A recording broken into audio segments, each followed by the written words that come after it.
Nagsagawa ang Pangasinan Police Provincial Office ng seminar para sa Police Media Relations bilang bahagi ng pagdiriwang ng 31st Police Community Relations PCR Month sa Camp Antonio Youth Season sa Lingayen, Pangasinan nitong ika-6 ng Hulyo taong kasalukuyan.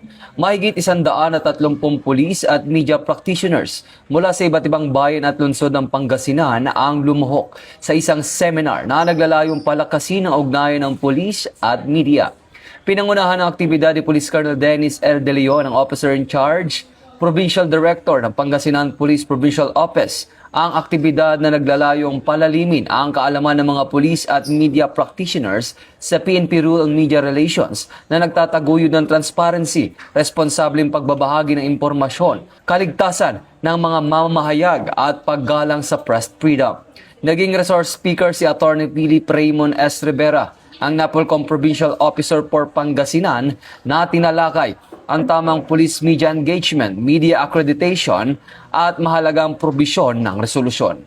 Ayon sa Pangasinan PPO, muling pinagtibay ng aktibidad ang kanilang pangako na palakasin ang ugnayan ng pulisya at media upang maisulong ang tapat, responsable at napapanahong pagbibigay ng impormasyon sa publiko.